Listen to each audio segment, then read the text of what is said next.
Hello guys, welcome to this channel. I hope you guys are doing well. Before we start, make sure to subscribe to this channel and hit the notification bell to get updated from us.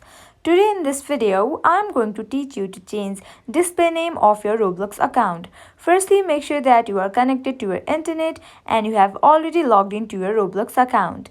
Now let's get straight into the process. Open your Roblox app. Here we go. Your homepage appears.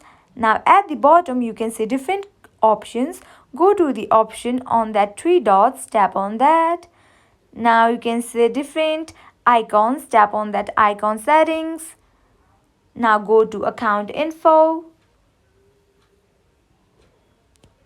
Now you can see display name under account info, tap on that.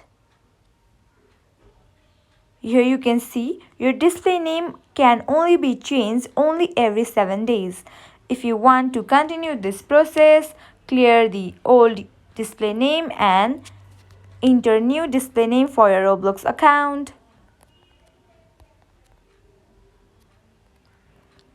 After you are done, you can tap on save.